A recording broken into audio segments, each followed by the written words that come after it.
अस्सलाम वालेकुम स्टूडेंट्स। अच्छा, तो हमने लास्ट लेक्चर में डिफ़ाइन किया था डेवलपमेंटल साइकोलॉजी को। उसके बाद स्टेजेस ऑफ डेवलपमेंट क्या क्या हैं वो हमने देखी थी। उसके बाद हमने थ्योरीज़ को स्टार्ट किया था। इसमें हमने दो थ्योरीज़ पढ़ी थी, फ्रूट की पढ़ी थी और पाइजेट की पढ़ी थी। ठीक है, तो बाकी हमारी रह गई थी एरिक्सन की, आज हम वो पढ़ेंगे। और लास्ट में हमारा क्वेश्चन रह गया था interaction between heredity and environment. ठीक है, तो सबसे पहले हम स्टार्ट करते हैं एरिक्सन थ्योरी। अच्छा, इसकी जो थ्योरी थी, एरिक्सन की थ्योरी, इसमें उसने किसकी स्टेजेस दी थी? साइको सोशल डेवलपमेंट की स्टेजेस दी थी। ठीक है, इसने क्या डिस्क्राइब किया था इस थ्योरी में? How people grow and change through out their lives. ठीक है, इसकी थ्योरी से शो हो रहा है साइको सोशल, मतलब कि एक पर्सन जो है या एक इंडिविजुअल जो है वो अपनी लाइफ में कैसे ग्रो करता है।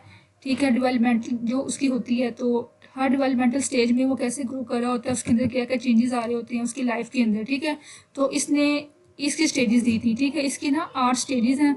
ये बस आपने क्या करना है, सबसे पहले इसको डिफाइन करना है यहाँ से। ठीक है, कि इसका मेन फोकस क्या था। ठीक है, उसके बाद आपने बताना है कि इसकी स्टेजेस कितनी थी। ठीक है, अब इसकी स्टेजेस जो है वो 8 स्टेजेस थी।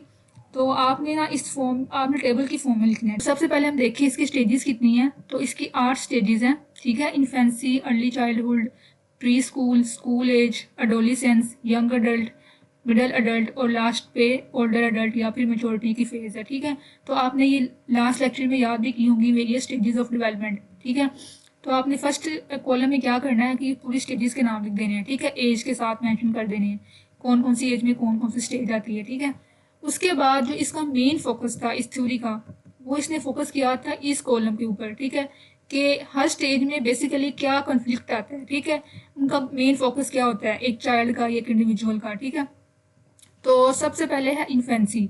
अब इन्फेंसी में जो कॉन्फ्लिक्ट आता है वो क्या है? Trust versus mistrust. ठीक है, ये आगे हम पढ़ेंगे इसके अंदर, आउटकम के अंदर, तो आपको समझ आएगी इसका मतलब क्या है। ठीक है, बस आपने अभी नाम याद करना है कि इस एज में क्या कॉन्फ्लिक्ट आता है, ट्रस्ट वर्सेस मिसट्रस्ट का। ठीक है, तो आगे इसमें जो इंपॉर्टेंट इवेंट्स होते हैं वो कौन कौन से होते हैं इस एज में? इन्फेंसी मतलब कि 1 ईयर तक होती है ना, बर्थ से 1 ईयर तक। तो इसमें कौन कौन से इवेंट्स होते हैं? एक तो फीडिंग होती है, मतलब एक बच्चा जो है वो क्या कर रहा होता है, या तो फीड कर रहा होता है या सो रहा होता है। ठीक है, दो ही काम होते हैं उसके। ठीक है, खाना और सोना। तो इसमें दो इवेंट्स होते हैं, फीडिंग एंड कंफर्ट। ठीक है, उसके बाद अब इसमें मेन क्वेश्चन क्या अराइज होता है उस चाइल्ड की माइंड में? Is my word safe? ठीक है, वो ये क्वेश्चन जो है अपने माइंड में अराइज करता है। ठीक है, और इस क्वेश्चन का आंसर ढूंढता है। ठीक है, इसका आउटकम क्या आता है स्टेज के अंदर?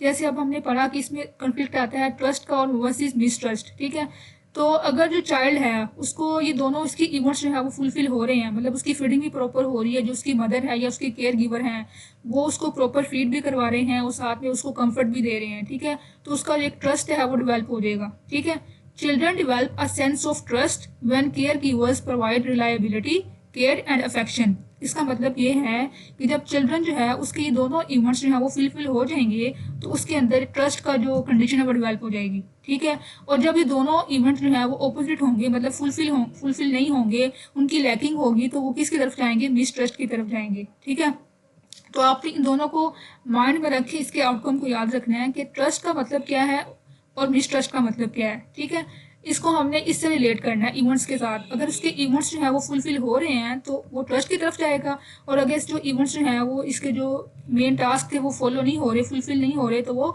मिसट्रस्ट की तरफ जाएगा। ठीक है, उसके बाद सेकंड स्टेज हमारे पास क्या है? Early childhood. ठीक है, ये हमारे पास होती है 2 to 3 ईयर्स तक, और इसमें मेजर जो कॉन्फ्लिक्ट आता है वो कौन सा है? Autonomy versus shame and doubt. ठीक है, या ये भी आगे आपने इसके थ्रू याद करना है, ये आगे हम पढ़ते हैं। तो इसमें इवेंट्स कौन कौन से होते हैं? टॉयलेट ट्रेनिंग होती है और ड्रेसिंग होती है। ठीक है, मतलब जो चाइल्ड है वो उसको ट्रेनिंग हो जाती है, टॉयलेट ट्रेनिंग भी और ड्रेसिंग वगैरह भी की वो सेंस आ जाती है उसको। ठीक है, उसके बाद इसमें क्वेश्चन क्या राइज होता है उसके माइंड के अंदर? Can I do things by my myself I need always rely on others. ठीक है, तो इसमें क्या है? ऑटोनॉमी। ये आपको पता होगा कि इसमें होता है सेल्फ डिपेंडेंट। ठीक है, मतलब कि वो अपने आप पे डिपेंड कर रहा है, किसी और पे डिपेंड नहीं कर रहा। ठीक है, तो इसमें इसके माइंड में क्वेश्चन आएगा कि मैं सारी चीज़ें जो है खुद से कर सकता हूँ कि दूसरों पे रिलाई कर रहा हूँ अभी। ठीक है, ये उसका क्वेश्चन आएगा माइंड के अंदर। ठीक है, उसका आउटकम क्या होगा कि अगर वो अपनी जो ये फिजिकल स्किल्स हैं या टॉयलेट ट्रेनिंग वगैरह, उसकी ड्रेसिंग जो है वो फुलफिल हो रही है, वो इंडिपेंडेंटली जो है वो फुलफिल कर रहा है। ठीक है, उसके अंदर एक सेंस डेवलप होगी, तो उसका जो ये टास्क है वो फुलफिल हो जाएगा ऑटोनॉमी का। ठीक है। जो ऑटोनॉमी है वो फुलफिल कब होगी, जब उसकी टॉयलेट क्लीनिंग और ड्रेसिंग की जो सेंसेस हैं वो उनका ऊपर कंट्रोल आ जाएगा उसका, ठीक है। और अगर इसके ऑपोजिट करें कि अगर उसकी वो इन सबको करने में फेल हो गया, ठीक है, फीलिंग्स ऑफ ऑटोनॉमी उसको नहीं आई, ठीक है, तो फिर वो किसकी तरफ जाएगा, शेम एंड डाउट की तरफ जाएगा, ठीक है। मतलब आपने इसको ऑपोजिट कर देना, अगर उसके ये टास्क फुलफिल हो रहे हैं तो ऑटोनॉमी की तरफ जाएगा, ठीक है, और अगर उसके फुलफिल नहीं हो रहे, फेल हो रहा है, तो वो किसकी तरफ जाएगा, शेम एंड डाउट की तरफ, ठीक है। उसके बाद हमारे पास क्या है, थर्ड स्टेज प्री स्कूल। ये प्री स्कूल की जो एज है वो होती है 3 to 5 ईयर्स, ठीक है। अब इसमें कौन सा कंफ्लिक्ट आता है, या तो इनिशिएटिव और या फिर गिल्ड, ठीक है, इनिशिएटिव वर्सेस गिल्ड। अब इसमें हमारे पास कौन कौन से मेन इवेंट्स होते हैं, एक्सप्लोरेशन और प्ले। मतलब इस एज में आके जो चाइल्ड है वो एक्सप्लोर करता है इन्वायरमेंट को, चीज़ों को एक्सप्लोर करता है, उसका मेन जो फोकस होता है वो प्लेइंग होता है, ठीक है। इसमें प्ले, इसको हम प्ले एज भी कहते हैं, ठीक है। ये दो इसके मेन इवेंट्स हैं। उसके बाद जो क्वेश्चन राइज होता है उसके माइंड में वो होता है एम आई गुड और बैड, ठीक है। ये इसका क्वेश्चन राइज होता है माइंड के अंदर, जो कि इसका जिसका वो आंसर ढूंढ रहा होता है। और इसमें जो आउटकम आता है वो वही बात होगी कि अगर वो इन दोनों चीज़ों में फुलफिल हो रहा है, ठीक है, अपने टास्क परफॉर्म कर रहा है, तो वो जाएगा इनिशिएटिव की तरफ, ठीक है। मतलब कि वो उसने इनिशिएट कर दिया है चीज़ों को एक्सप्लोर करना, इन्वायरमेंट को एक्सप्लोर करना है, ठीक है, उसमें वो सक्सीड हो गया है, तो वो जाएगा इनिशिएटिव की तरफ। और अगर वो मतलब कि उसको फुलफिल नहीं कर पा रहा, ठीक है, उसको वो चीज़ों को एक्सप्लोर नहीं कर रहा, वो प्ले उसमें मतलब कि वो आइसोलेट रहता है, मतलब वो अपनी चीज़ों को इतना ज़्यादा आगे एक्सपीरियंस नहीं कर पा रहा, ठीक है, तो वो क्या जाएगा, गिल्ड की तरफ जाएगा, ठीक है। उसको सेंस ऑफ गिल्ड जो है वो फील होगा, ठीक है। उसके बाद है स्कूल एज। अब स्कूल एज जो है वो किस ईयर तक होती है, 6 to 11 ईयर्स तक, ठीक है। इसमें जो बच्चा है वो स्कूल जाना शुरू कर देता है, उसकी जो स्कूल एक्टिविटीज़ है वो स्टार्ट हो जाती हैं, ठीक है। ये इसके मेन इवेंट्स हो जाएंगे। इसमें जो हमारा पास कन्फ्लिक्ट आता है वो क्या है, इंडस्ट्री वर्सेस इंफीरियोरिटी, ठीक है, ये इसका मेन कन्फ्लिक्ट आता है। और इसमें क्या इसका क्वेश्चन होता है माइंड में arise, how can I be good, ठीक है, कि वो कैसे अपने आप को इम्प्रूव कर सकता है, कैसे अपने आप को मनवा सकता है दूसरों के सामने। क्योंकि अब बच्चा जो है वो आहिस्ता आहिस्ता स्कूल की तरफ जाएगा, तो वहाँ पे कॉम्पिटिशन्स वगैरह होते हैं, तो वो आहिस्ता आहिस्ता चीज़ों को एक्सप्लोर करेगा, उसकी जो एक्सप्लोरेशन है वो इन्हांस होगी, ठीक है। तो उसके माइंड में आएगा कि मैं अपने आप को कैसे इंप्रूव कर सकता हूँ, कैसे अपने आप को गुड कर सकता हूँ, ठीक है। तो इसमें क्या है कि अगर वो सोशली और मतलब कि जो स्कूल में उसकी एक्टिविटीज़ हो रही हैं उसमें वो प्रॉपर कंप्लीट कर रहा है, ठीक है, प्रॉपर जो है उसमें पार्टिसिपेट कर रहा है, तो वो इंडस्ट्री की तरफ जाएगा, ठीक है। उसके अंदर एक सेंस ऑफ कॉम्पिटेंस डेवलप हो जाएगी। लेकिन अगर वो फेल हो रहा है, मतलब वो प्रॉपर इंगेज नहीं हो रहा एक्टिविटीज़ के अंदर, स्कूल में भी प्रॉपर परफॉर्मेंस उसकी नहीं आ रही, ठीक है, तो वो उसकी तरफ जाएगा, उसको फीलिंग आएगी इन्फीरियोरिटी की, ठीक है। ये इसका हो गया आउटकम। नीचे हम आए तो इसकी जो नेक्स्ट एज है वो हमारे पास है एडोलिसेंस। ये होती है 12 to 18 ईयर्स, ठीक है। अब इसमें जो हमारे पास मेजर कन्फ्लिक्ट आता है वो क्या है, आइडेंटिटी वर्सेस रोल कन्फ्यूजन, ठीक है। ये इसका मेन कन्फ्लिक्ट आता है। और इसमें हमारे पास जो टास्क होते हैं एडोलेसेंस के अंदर आके, अब वो पर्सन जो है वो सोशली अब ग्रो कर रहा होता है, ठीक है, सोशली जो है वो इन्वॉल्व होता है, रिलेशनशिप्स के अंदर आता है, ठीक है, मतलब वो कम्युनिटी में आके आगे फर्दर जो है अपने रोल प्ले कर रहा होता है, ठीक है। तो इसमें इसका जो माइंड में क्वेश्चन आता है वो क्या आता है, who I am and where I am going. मतलब इसमें जो है वो अपना करियर जो है वो स्टार्ट करता है, उसको सोचता है कि उसकी किस तरफ जाना है, उसका क्या माइंड है, माइंडसेट क्या है, ठीक है, आगे। तो मतलब इसमें सोशली जो है वो इंगेज होते हैं। तो इसके माइंड में ये क्वेश्चन आता है कि मेरा मकसद क्या है, मतलब मैं क्यों आगे जो कर रहा हूँ वो क्यों कर रहा हूँ, ठीक है। तो इसका क्वेश्चन ये राइज होता है। और आगे इसकी जो आउटकम्स आती हैं वो ये कहती हैं कि अगर वो सोशली जो है वो रिलेशनशिप्स बिल्ड कर रहा है, उसकी प्रॉपर आइडेंटिटी जो है वो बिल्ड हो गई है, ठीक है, तो वो क्या होगा, उसको आइडेंटिटी की तरफ जाएगा, ठीक है। और अपने आप को उसके ऊपर ट्रस्ट है, कॉन्फिडेंस में है वो, ठीक है। तो उसके बाद अगर इसके ऑपोजिट होगा तो वो क्या जाएगा, कन्फ्यूजन की तरफ जाएगा। उसको पता है नहीं कि मेरा मकसद क्या है, मैं क्यों आगे क्या कर रहा हूँ आगे, ठीक है, अपनी लाइफ में क्या करने जा रहा हूँ, तो वो कन्फ्यूज ही रहेगा। तो उसके अंदर क्या डेवलप होगा, रोल कन्फ्यूजन का जो है वो कन्फ्लिक्ट आ जाएगा, ठीक है। उसके बाद है यंग अडल्ट। अब ये जो एज है वो 19 ईयर्स से 40 ईयर्स तक होती है, ठीक है। अब इसमें क्या कन्फ्लिक्ट आता है, इंटीमेसी वर्सेस आइसोलेशन, ठीक है। इसमें क्या होता है कि आपको पता है कि इस एज में आगे फर्दर जो है मैरिज स्टार्ट हो जाती है, मैरिज एज होती है ये वाली, ठीक है। तो इसमें वो रिलेशनशिप्स बिल्ड करता है अपने, ठीक है, इंटीमेट रिलेशनशिप्स, फैमिली बिल्ड करता है अपनी, ठीक है। तो ये इसका मेन इवेंट होता है इस एज के अंदर। और इसके माइंड में क्वेश्चन क्या आता है, am I loved and wanted, ठीक है, ये इसका क्वेश्चन आता है। और उसके बाद जो आउटकम आता है वो वही बात इसकी कि हमने इन दोनों को देखना है कि अगर वो प्रॉपर रिलेशनशिप्स बिल्ड कर रहा है दूसरे लोगों के साथ, ठीक है, इंटीमेसी जो है वो बना रहा है दूसरों के साथ। इंटीमेसी कहती है कि मतलब एक फिजिकल रिलेशनशिप जो होता है, ठीक है, किसी अदर पर्सन के साथ, ठीक है, स्ट्रॉन्ग रिलेशनशिप होता है ये। तो अगर ये बिल्ड कर रहा है, इसके अंदर इतनी एबिलिटी है कि वो कर रहा है, ठीक है, तो वो किसकी तरफ जाएगा, इंटीमेसी की तरफ जाएगा, ठीक है। लेकिन अगर वो फेल हो रहा है, वो लोनलीनेस की तरफ जा रहा है, ठीक है, तो वो किसकी तरफ जाएगा, वो जाएगा आइसोलेशन की तरफ, ठीक है। तो इसका कंफ्लिक्ट रहता है। अगर अगर इसमें वो सक्सेसफुल हो गया तो वो किसकी तरफ जाएगा, इंटीमेसी की तरफ, और अगर वो फेल हो रहा है तो वो किसकी तरफ जाएगा, आइसोलेशन की तरफ, ठीक है। उसके बाद हमारे पास है second last stage, middle adulthood, ठीक है। ये होती है 40 ईयर्स से 65 ईयर्स तक, ठीक है। और इसमें जो कन्फ्लिक्ट आता है वो क्या आता है, जनरेटिविटी वर्सेस स्टैग्नेशन, ठीक है। इसको हम आगे इसमें डिस्कस करेंगे, इसका क्या मतलब है। और आगे इसमें जो मेजर जो टास्क होता है, उसका इवेंट होता है, वो क्या है, वर्क एंड पेरेंटहुड। मतलब यहाँ पे उसने क्या किया था, उसके रिलेशनशिप्स जो है वो बन गए हैं, फैमिली बिल्ड हो गई है। तो अब इसका मेन क्या होता है, 40 ईयर्स में जाके वो क्या करता है, अपना जो काम है उसको स्टैब्लिश कर रहा होता है, ठीक है। प्रॉपर अपना जो इसका इनकम सोर्स है उसको इम्प्रूव कर रहा होता है, और पेरेंटहुड की तरफ जाता है, पेरेंट्स इसमें बन रहे होते हैं, ठीक है। और इसमें क्या होता है, वो अपना एक्सपीरियंस जो है वो पेरेंटहुड की तरफ इंक्रीज कर रहा होता है, ठीक है। तो इसमें इसका मेजर इवेंट जो है वो वर्क एंड पेरेंटहुड होता है, ठीक है। इसमें माइंड में क्वेश्चन क्या आता है, will I provide something of real value. मतलब वो ये सोच रहा होता है कि मैं अपनी फैमिली को या अपनी पार्टनर को वो प्रोवाइड कर रहा हूँ जो वो डिजर्व करते हैं, ठीक है। तो उसकी मतलब उसको अपने आप में ये क्वेश्चन माइंड में आ जाता है, ठीक है। उसके बाद हमारे पास जो इसका आउटकम आता है वो क्या है, कि वो देखते हैं कि अगर वो फुलफिल कर रहा है, टास्क को फुलफिल कर रहा है, मतलब उसका जो चिल्ड्रन है उसके ऊपर प्रॉपर इफेक्ट आ रहा है, वो प्रॉपर अपने फंक्शन रोल्स परफॉर्म कर रहा है चिल्ड्रन के हवाले से भी और अपने पार्टनर के साथ भी, ठीक है। तो उसके अंदर क्या डेवलप हो जाएगी, जनरेटिविटी की जो है वो सेंस डेवलप हो जाएगी, ठीक है। कि मतलब वो चीज़ों को एक्सप्लोर कर रहा है और अपनी चिल्ड्रन और जो उनकी पार्टनर है उनके साथ पॉजिटिवली बिहेव कर रहा है, ठीक है। पॉजिटिव चेंज उसके अंदर आया, तो उसका जो डेवलप होगी वो होगी जनरेटिविटी का जो टर्म है वो डेवलप हो जाएगी, ठीक है। और अगर इसके ऑपोजिट जाएगा, ठीक है, वो यूजफुलनेस की फीलिंग उसको होंगी, अगर अकम्पलिशमेंट्स की उसको फीलिंग नहीं हो रही, कि वो कह रहा है कि मुझे कुछ मेरे साथ मतलब मैं कुछ कर ही नहीं पा रहा अपने बच्चों के लिए, अपनी वाइफ के लिए, तो मेरे जो है वो जाएगा, इसके साथ जाएगा, स्टेग्नेशन की तरफ जाएगा, ठीक है। उसके बाद हमारे पास लास्ट एज हमारे पास क्या है, मेच्योरिटी की, इसको हम कहते हैं ओल्डर एज, ठीक है। ये हमारे पास जो एज है वो 65 ईयर से अबव जो एज होती है डेथ तक, ठीक है, ये होती है ओल्डर एज। उसके बाद इसमें जो कंफ्लिक्ट आता है वो क्या है, ईगो आइडेंटिटी वर्सेस डिस्पेयर, ठीक है। ये इसका मेन कंफ्लिक्ट आता है। और इसमें जो हमारे पास होता है इवेंट, वो क्या होता है कि अब वो पूरी लाइफ गुजार चुका होता है, ठीक है। तो वो अपना रिफ्लेक्ट करता है, पीछे जाके देखता है कि मैंने क्या अचीव किया है, क्या अपना जो है लाइफ का मकसद जो था वो मैंने पूरा किया है कि नहीं किया, ठीक है। तो इसमें अपनी पूरी लाइफ को वो रिफ्लेक्ट कर रहा होता है, ठीक है। वो रिमाइंड कर रहा होता है, रिवाइंड कर रहा होता है कि मैंने क्या क्या अचीव किया या क्या क्या मेरे फॉल्ट थे, क्या मैं नहीं कर पाया, ठीक है। उसके बाद इसके क्वेश्चन क्या क्या आता है माइंड के अंदर, have I lived a full life, वही बात कि वो देखता है कि उसकी अपनी ज़िंदगी जो है वो अच्छी तरीके से जी है, या मतलब उसके कोई जो उसकी ड्रीम्स थे वो फुलफिल हुए हैं कि नहीं हुए, ठीक है। या उसने कुछ उसके साथ जो होना था या जो उसके ड्रीम्स थे वो फुलफिल नहीं हुए, ठीक है।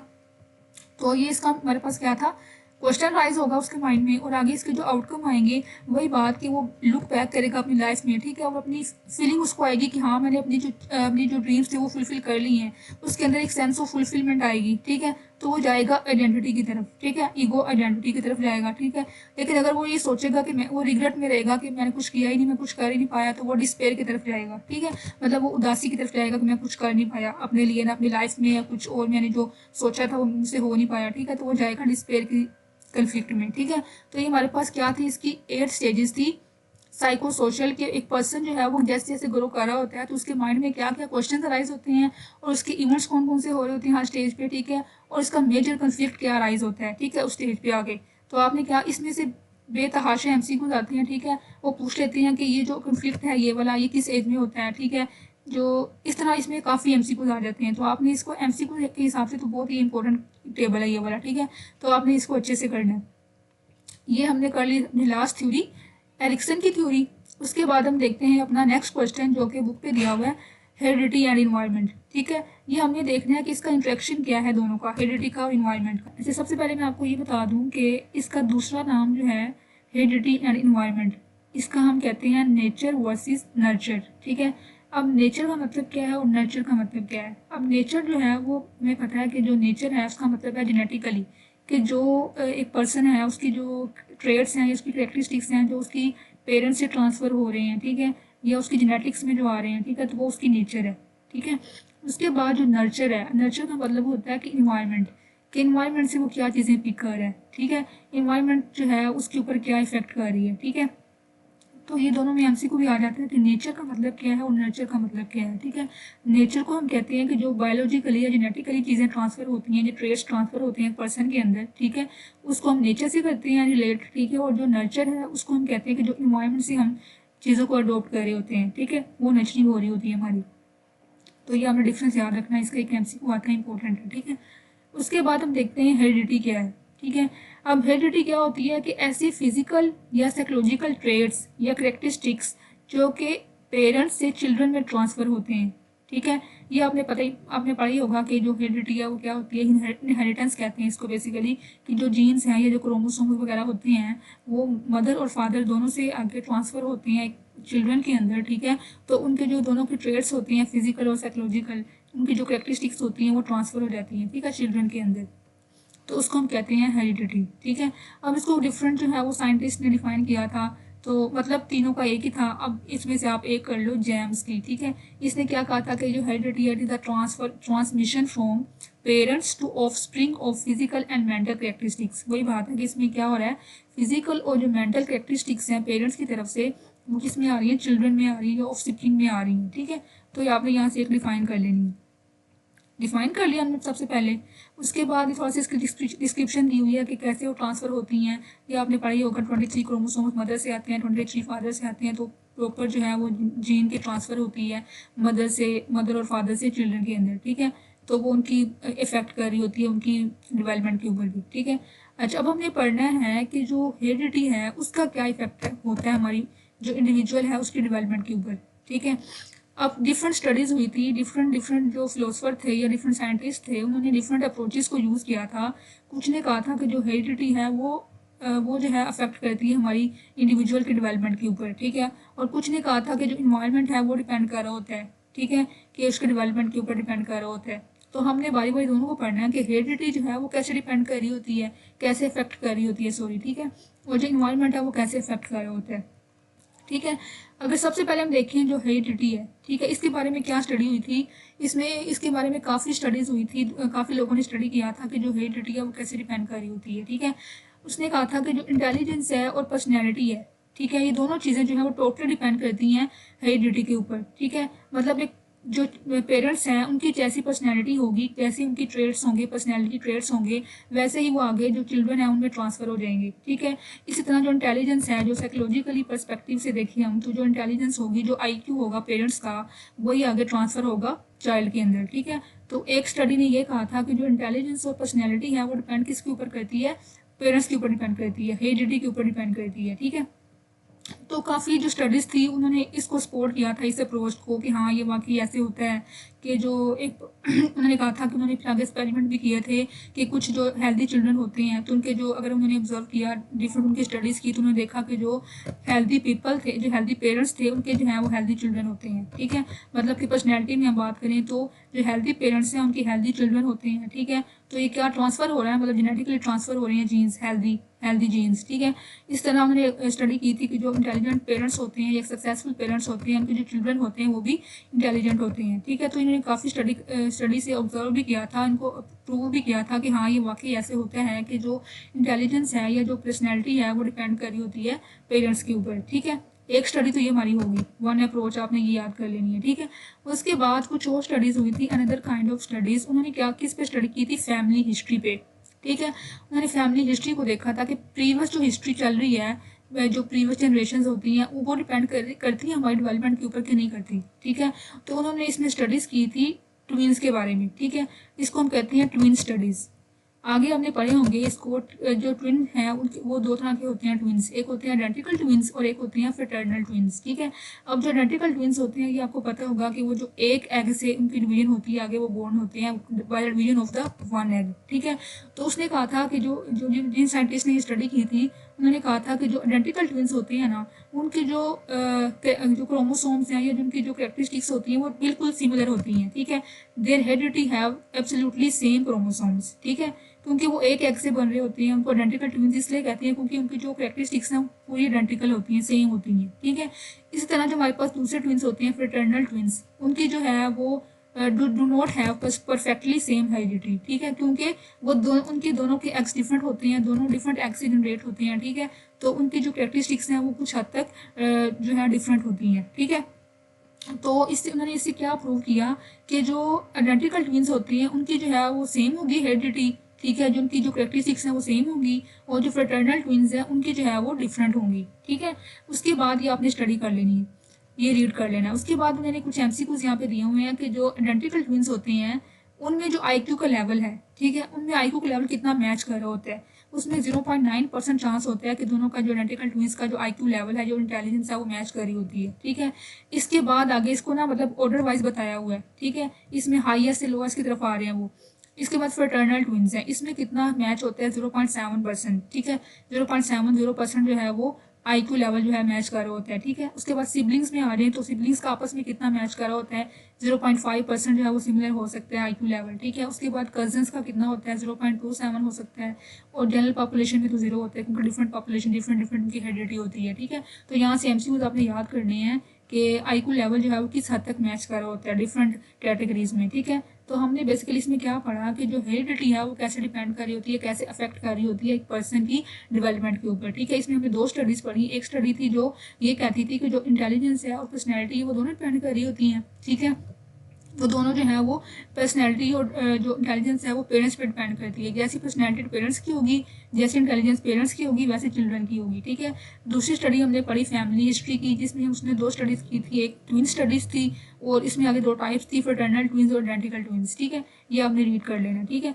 उसके बाद अब ये हमने पढ़ लिया हेरिडिटी के बारे में, ठीक है। यहाँ से उसने प्रूव कर दिया कि वाकई जो हेरिडिटी होती है वो डिपेंड कर होती है on the development of the individual, ठीक है। ये आपने एंड पे आके एक लाइन लिख देनी है, कंक्लूड कर देना है कि वाकई ऐसे होता है, ठीक है। स्टडी से ये अप्रूव हो गया और स्टडी जो है उसको सपोर्ट कर रही है, ठीक है। उसके बाद हमने देखना इन्वायरमेंट को। अब इन्वायरमेंट जो है वो कैसे डिपेंड कर रहा होता है, कैसे अफेक्ट कर रहा होता है एक पर्सन की इंडिविजुअल की डेवलपमेंट के ऊपर, ठीक है। पहले हमें देखना कि इन्वायरमेंट होता क्या है, ठीक है। इन्वायरमेंट जो है it refers to all those things which surround an individual, ठीक है। मतलब हमारी गिर्द जो हमारी सराउंडिंग्स में जितनी भी चीज़ें हैं वो हमारा इन्वायरमेंट है, ठीक है। चाहे वो हमारे पास नेचुरल है, चाहे वो आर्टिफिशियल है, ठीक है। अब नेचुरल में क्या क्या आते हैं, रिवर्स हैं, ओशंस, क्लाइमेट, माउंटेन्स, ठीक है। और जो आर्टिफिशियल है उसमें हमारे पास क्या है, बिल्डिंग्स हैं, व्हीकल्स हैं, ठीक है, इलेक्ट्रॉनिक इक्विपमेंट्स वगैरह, ठीक है। तो हमारे पास जो भी हमारे इर्द गिर्द चीज़ें हैं, चाहे वो नेचुरल हैं, चाहे वो आर्टिफिशियल है, हमारे इन्वायरमेंट में आ जाती हैं, ठीक है।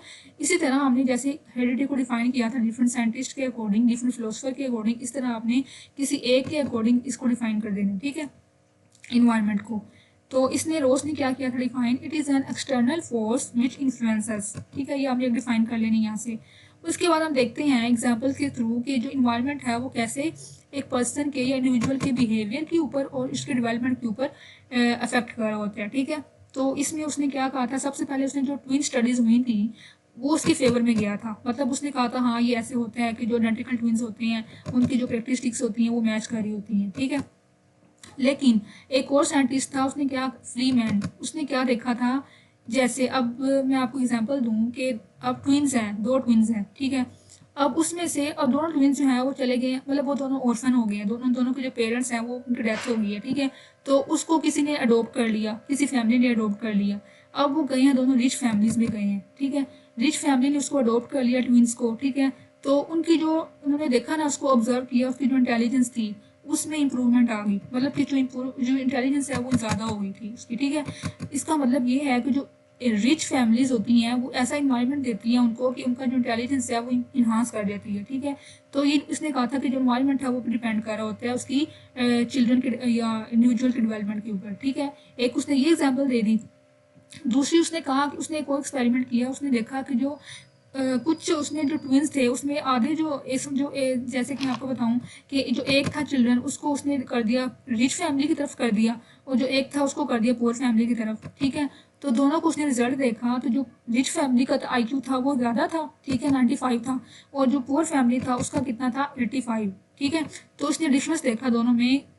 इसका मतलब ये है कि जो इन्वायरमेंट है वो इफेक्ट कर रहा होता है कि रिच फैमिलीज का जो इन्वायरमेंट वो उनको ऐसा देते हैं कि उनका जो आईक्यू है या उनकी जो थिंकिंग एबिलिटी है वो ज़्यादा होती है, ठीक है। तो उनका जो आईक्यू लेवल 95 था उसने ऑब्जर्व किया स्टडीज़ के थ्रू, और जो पुअर फैमिलीज में उसने सिबलिंग्स को ग्रो करवाया, ठीक है, तो उसको जो इन्वायरमेंट दिया तो उसका जो आईक्यू था वो 85 था, ठीक है। तो इस तरह उसने ये क्या नतीजा निकाला कि जो आईक्यू है, जो इंटेलिजेंस है वो इन्वायरमेंट के ऊपर भी डिपेंड कर रहा होता है, ठीक है। तो ये उसने स्टडीज़ की थी, ये आपने एग्जाम्पल दे देंगे 2, ठीक है। उसके बाद अब क्या उसने कहा कि जैसे आपने एक और एग्जांपल दी, जैसे एक पर्सन है, उसको हम चाहते हैं चाहे वो जैसी जिस मर्जी रेस से हो, किसी मर्जी कम्युनिटी से हो, उसकी जो मर्जी जेनेटिक्स हो, ठीक है, लेकिन उसको हम ऐसा इन्वायरमेंट दे दें कि जैसे अगर वो डॉक्टर है उसको बनाना चाहें डॉक्टर वाला पूरा इन्वायरमेंट दें तो वो डॉक्टर बन जाएगा, ठीक है। अगर उसको लॉयर बनाना चाहते हैं तो उसको लॉयर वाला पूरा इन्वायरमेंट प्रोवाइड करें प्रॉपर, ठीक है, ऐसी उसको सेटिंग प्रोवाइड करें तो वो लॉयर भी बन सकता है, ठीक है। तो उसने कहा था कि जैसा मर्जी इसको उसकी जो जैसे मर्जी जीन्स हो, वो इंटेलिजेंस है या नहीं है, उसके पेरेंट्स थे या नहीं थे इंटेलिजेंस, लेकिन उसको अगर इन्वायरमेंट देंगे ना हम, जो उसको हम बनाना चाहते हैं वैसा उसको इन्वायरमेंट दें तो वैसा बन सकता है, ठीक है। तो उसने ये भी वाटसन ने स्टडी की थी इसके ऊपर कि पर्सन जो है वो उसका इन्वायरमेंट जो है उसका डिपेंड कर रहा होता है, ठीक है। उसने इंपॉर्टेंस ऑफ इन्वायरमेंट उसको उसके ऊपर स्टडी की थी, ठीक है। उसके बाद उसने एक और एग्जाम्पल दी थी, जैसे उसने कहा था कि कुछ चिल्ड्रन जो है उनको अगर हम जंगल्स में भेज दें, ठीक है, अगर वो वहाँ रहते रहे काफ़ी लंबे टाइम के लिए, ठीक है, तो उनके अंदर जो एनिमल्स की कैरेक्टरिस्टिक्स जो है वो डेवलप हो जाएंगी, ठीक है। तो मतलब कि जो इन्वायरमेंट होता है जंगल्स का वो अफेक्ट करता है इंडिविजुअल्स के ऊपर, ठीक है। तो इसका मतलब ये है कि दोनों ने वाटसन ने क्या प्रूव किया कि वाकई जो इन्वायरमेंट है वो अफेक्ट कर रहा होता है एक पर्सन की पर्सनैलिटी के ऊपर, उसके बिहेवियर के ऊपर, ठीक है। तो मतलब कि हमें क्या पता चला दोनों स्टडी से, हेरिडिटी की और इन्वायरमेंट की, हमने ये देखा कि दोनों जो है वो इफेक्ट कर रहे होते हैं, हेरिडिटी भी इफेक्ट कर रही होती है और इन्वायरमेंट भी इफेक्ट कर रहा होता है, ठीक है। तो हमने क्या इससे कंक्लूड किया ऐसा कंक्लूजन निकाला कि जो डेवलपमेंट ऑफ पर्सन है depends upon both heredity and environment, ठीक है। मतलब ये नहीं कह सकते कि किसी एक पे डिपेंड करती है, किसी एक की फेवर में हम नहीं जा सकते, ये हमारे लिए बहुत मुश्किल है, ठीक है। तो हम क्या कहते हैं कि दोनों पे डिपेंड कर रही होती है, ठीक है। तो इन दोनों की स्टडीज से फर्दर जो है वो इंट्रैक्शन डेवलप होगी कि जो पर्सन की डेवलपमेंट है वो किसके ऊपर डिपेंड करती है, both in heredity and the environment, ठीक है। दोनों जो है वो दोनों डेवलपमेंट को डिटर्मिन कर रहे होते हैं। तो इसके बाद एक फार्मूला आया था, development is equal to heredity and environment, ठीक है। मतलब कि जो इंडिविजुअल की डेवलपमेंट है वो किसके ऊपर डिपेंड करती है, दोनों के ऊपर, हेरिडिटी के ऊपर भी और इन्वायरमेंट के ऊपर भी, ठीक है। तो आपने क्या करना है, दोनों को पहले डिफाइन करना है, फिर आपने इनकी स्टडीज बता देनी है, एग्जाम्पल दे देनी है साथ साथ, ठीक है। और एंड पे आपने दोनों को इंट्रैक्शन बताना है कि क्या इंट्रैक्शन दोनों में है, ठीक है। दोनों जो है वो अफेक्ट करते हैं पर्सन के डेवलपमेंट के ऊपर, ठीक है, उसके बिहेवियर के ऊपर।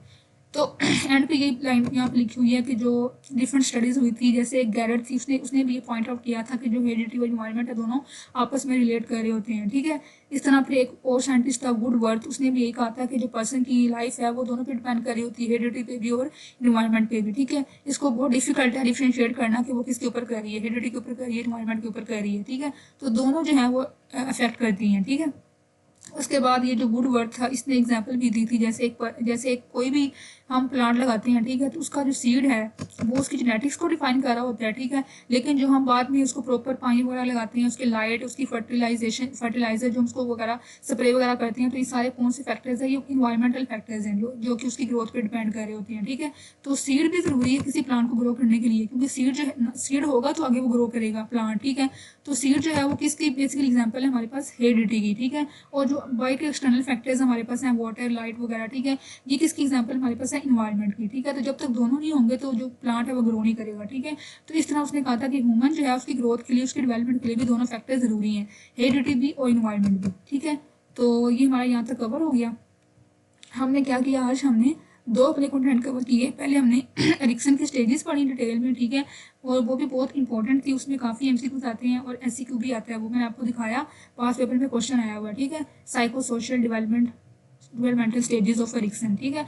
उसके बाद इसमें से भी एमसीक्यूज आते हैं और ये फार्मूला भी पूछ लेते हैं कि इसका फार्मूला क्या है डेवलपमेंट का, ठीक है।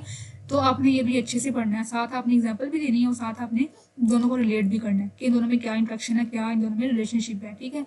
तो आज का लेक्चर हमारा इतना ही था, आज हमने सेकंड चैप्टर कवर कर लिया। नेक्स्ट हम स्टार्ट करेंगे अपना अगला चैप्टर। अगर आपको कोई क्वेश्चन हो तो आपने ग्रुप में मुझसे पूछ लेना, ठीक है। ओके, अल्लाह हाफिज़।